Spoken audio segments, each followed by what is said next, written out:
एक सन की राजा हर रोज सुबह अपनी रानी को खड़ी कर उसकी नथ में से 100 तीर निकालता और पूछता, है कोई इस धरती पर मेरे जैसा और कोई भी वीर मर्द? रानी बेचारी कहती कि नहीं महाराज, आप जैसा वीर पुरुष और कोई नहीं। समय बीता। एक बार रानी की माँ रानी से मिलने आई। जब उसने रानी की हालत देखी तो उसकी आंखों में पानी आ गया। बोली, बेटी ये कैसी हालत बना रखी है, बिल्कुल सूखी लकड़ी के समान हो गई हो। तुम्हें कोई बीमारी है, कोई दुख दे रहा है, या फिर तुम्हें समय से रोटी नहीं मिल रही? आखिर बात क्या है? अब रानी कैसे अपनी माँ को अपना दुख बताती कि राजा हर रोज सुबह उसे खड़ी कर उसकी नथ में से 100 तीर निकालता है। हर तीर में उसका कलेजा बाहर आने को हो जाता है। अगर वो जरा सी भी हिली या राजा जरा सा भी चुका तो प्राण गए। पर जब माँ ने बार बार दबाव देकर रानी से पूछा, तब रानी बोली, क्या बताऊं माँ, किसी चीज की कोई कमी नहीं, अन्न का भंडार भरा हुआ है, पीने को अच्छा पानी है, तो फिर बात क्या है बेटी? माँ ने इस बार जब रानी का हाथ पकड़ अत्यंत रुदन स्वर में पूछा तो रानी टूट गई और अपनी वेदना प्रकट करते हुए कहा, माँ तुम्हारे जमाई राजा मेरी नाक की नथ में से 100 तीर निकालते हैं, जिससे मेरा हृदय थर थर कांपता है। मेरी तरफ आता हुआ हर तीर मुझे अपनी जिंदगी का आखिरी तीर प्रतीत होता है। यही बात मुझे हर समय अंदर ही अंदर खाए जाती है कि आज तेरा आखिरी दिन है, आज तेरा आखिरी दिन है। बस माँ, इसी चिंता के कारण कुछ भी खाना पीना मेरे हलक से नीचे नहीं उतरता। रानी की माँ ने हैरान होते हुए कहा, ये तुम क्या कह रही हो बेटी, ये कब हुआ? रानी बोली, माँ ये मत पूछो कब हुआ, ये पूछो कब नहीं हुआ। राजा हर रोज सुबह मुझे खड़ी करके सबसे पहले मेरी नथ में से 100 तीर निकालते हैं, उसके बाद ही अपना दिन शुरू करते हैं। बोली, कुछ बोलते भी हैं? रानी बोली, हाँ माँ कहते हैं। है इस धरती पर मेरे जैसा कोई और मर्द? रानी की माँ कुछ सोचते हुए बोली, बेटी चिंता मत कर, कल वो जब ऐसा पूछे तो कह देना, दुनिया में मर्द बहुत, घर नहीं तो बाहर बहुत, घर से बाहर निकलो शेर को स्वा शेर बहुत। इतना कह रानी की माँ अपनी बेटी से विदाई ले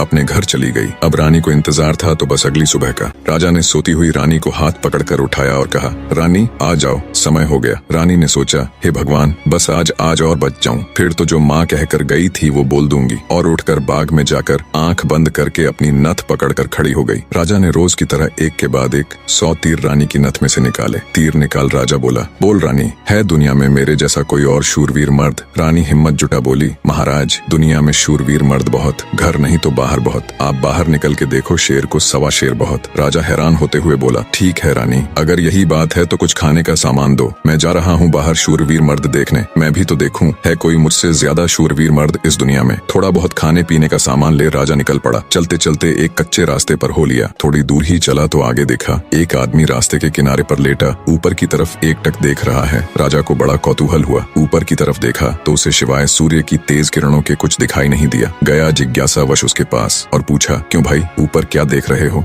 काणे आदमी ने कहा, इंद्र के अखाड़े में परियों का नाच हो रहा है, वो देख रहा हूँ। राजा ने एक बार फिर से ऊपर देखा पर उसे कुछ दिखाई न दिया तो उसका आश्चर्य बढ़ गया। काणे आदमी ने ऊपर की तरफ ध्यान लगाए लगाए राजा से पूछा, तुम कौन हो भाई और कहाँ जा रहे हो? राजा बोला, मैं मालवा का राजा उत्पल राज हूँ, मैं दुनिया में शूरवीर मर्द देखने जा रहा हूँ। काणे को बड़ा कौतुक हुआ। बोला, तो थोड़ी देर मेरी प्रतीक्षा करो भाई। नाचते नाचते एक परी की पाजेब टूट गई है, वो नीचे गिरने वाली है, बस उसको लेकर मैं भी तुम्हारे साथ शूरवीर मर्द देखने चलूंगा। कुछ ही देर में आकाश से छम की आवाज से एक पाजेब नीचे आ गिरी। काणे ने उसे उठाया और जेब में रख लिया और बोला, अब चलो भाई मर्द देखने। मर्द कैसे होते हैं मैं भी तो देखूं। राजा के आश्चर्य की कोई सीमा नहीं थी। उसका अहंकार तो यही नष्ट हो चुका था, उसकी हवाइयां उड़ चुकी थीं। सोचा कि तू तो रानी की नथ से तीर निकाल अपने आप को सबसे बड़ा मर्द समझता था, तेरे से ज्यादा तो ये काणा है। एक आंख से अंधा होते हुए भी इंद्र के अखाड़े में क्या हो रहा है देख लेता है। अब राजा और काणा आदमी दोनों एक साथ चल पड़े मर्द देखने। राजा और काणा आदमी अभी कुछ दूर ही चले थे। आगे एक नौजवान व्यक्ति धनुष बाण लिए किसी की प्रतीक्षा में बैठा था। राजा ने उससे भी पूछ लिया, क्यों भाई कैसे बैठे हो? व्यक्ति बोला, अपने दोस्त का इंतजार कर रहा हूँ। राजा बोला, कहाँ है तुम्हारा दोस्त? व्यक्ति बोला, मैंने 100 कोस पर तीर मारा है, उसे लेने के लिए गया है। इतना सुनना था कि राजा के पैरों नीचे से जमीन खिसक गई। कहानी को बीच में रोक आपकी जानकारी के लिए बता दूं, पुराने समय में दूरी मापने के लिए किलोमीटर या मीटर नहीं बल्कि तब के लोग कोसों के द्वारा ही दूरी को मापते थे। उस समय के एक कोस का मतलब आज के लगभग 3 किलोमीटर है। तो नौजवान व्यक्ति ने राजा और काणे आदमी से पूछा, तुम लोग कहाँ जा रहे हो? काणे ने कहा, मर्द देखने। उत्सुकतावश नौजवान ने कहा, तो भाई हम भी चलेंगे तुम्हारे साथ मर्द देखने, बस थोड़ा इंतजार करो, मेरा दोस्त अभी मेरा तीर लेकर आता ही होगा। राजा बोला, 100 कोस से आज ही थोड़े ना आ जाएगा, उसे तो कई दिन लगेंगे। नौजवान ने मुस्कुराते हुए कहा, नहीं मान्यवर, उसे 100 कोस से जाने और आने में सिर्फ 1 घंटा लगता है। थोड़ी ही देर में एक लंगड़ा व्यक्ति नौजवान के द्वारा छोड़ा हुआ तीर हाथ में लेकर आता है। अब राजा को काटो तो खून नहीं रानी की नथ में से तीर निकाल खुद को मर्द सूरमा समझने वाले राजा को अब एक से एक बड़े सूरमा टकरा रहे थे। वो जिस बिल में हाथ डाल रहा था वहीं से सांप फुफकारते हुए निकल रहे थे। एक काना आदमी जो एक आंख ना होते हुए भी इंद्र के अखाड़े में परियों का नाच देख रहा है। एक युवा पराक्रमी नौजवान 100 कोस तक तीर मार रहा है। एक अपाहिज लंगड़ा आदमी 100 कोस की दूरी सिर्फ 1 घंटे में नाप देता है। बोझिल कदमों के साथ राजा अब उन तीनों के साथ आगे चल पड़ता है। चलते चलते वे एक नगर में पहुंचे जहां एक राजा की लड़की का स्वयंवर चल रहा था। स्वयंवर की शर्त थी कि जो व्यक्ति 50 कोस से 2 घंटे में हंसता पान बोल सुपारी ला देगा उसी के साथ रानी का विवाह कर दिया जाएगा। चारों में से लंगड़ा ही इस काबिल था जो कोसों की दूरी मिनटों के हिसाब से तय कर सकता था। अंततः चारों की सलाह पर लंगड़ा व्यक्ति स्वयंवर की शर्त पूरी करने के लिए तैयार हो गया और शर्त अनुसार हंसता पान बोल सुपारी लाने के लिए चल पड़ा।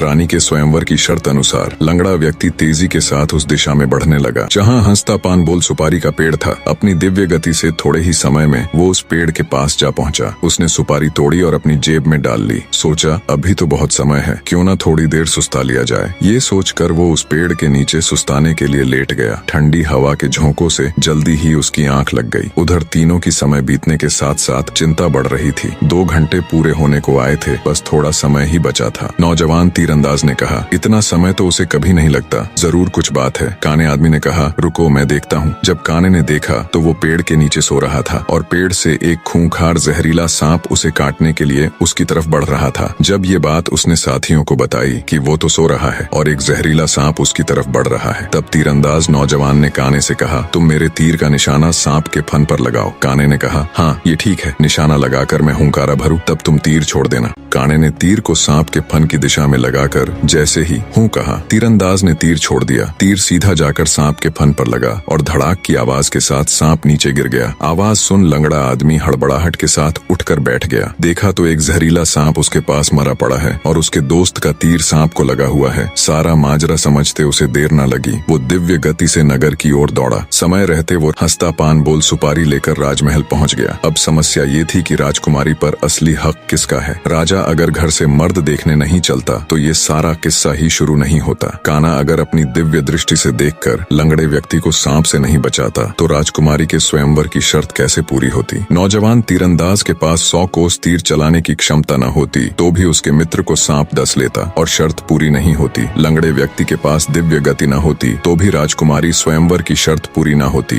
राजकुमारी का पति कौन होगा? जब इसके ऊपर उनमें आपस में सलाह मशवरा हुआ तो राजा को ही चुना गया, क्योंकि ये सारी कहानी ही उससे शुरू हुई थी। पर राजा ने अपनी सारी बीती बात बता कहा, मैं पहले से ही शादीशुदा हूँ, इसलिए मैं राजकुमारी से शादी करूँ इसका सवाल ही पैदा नहीं होता। मैं तो तुम सबका शुक्रगुजार हूँ मेरा खोखला वहम तोड़ने के लिए। काने ने कहा, मैं तो इंद्र के अखाड़े में अपनी परियों के साथ ही खुश हूँ और वैसे भी मेरे दिन अब उस ऊपर वाले को याद करने के हैं। बारी आई युवा तीरंदाज की। उसने अपने मित्र से कहा, मित्र राजकुमारी के साथ तुम्हारा विवाह होना चाहिए, क्योंकि तुमने ही स्वयंवर की शर्त का सीधा पालन किया और राजमहल में शर्त अनुसार हंसता पान बोल सुपारी लेकर आए। इसलिए शर्त के दृष्टिकोण से देखें तो राजकुमारी पर तुम्हारा ही हक बनता है। तीरंदाज की बात सबको सही लगी और सबने सहर्ष सहमति जताई। लंगड़े व्यक्ति के साथ राजकुमारी का विवाह हो जाता है। सभी बहुत खुश थे। राजा सभी को अपने राज्य आने का निमंत्रण दे खुशी खुशी उनसे विदा लेते हैं। अपने मन में वो अब कभी रानी के साथ दुर्व्यवहार न करने की शपथ लेते हैं।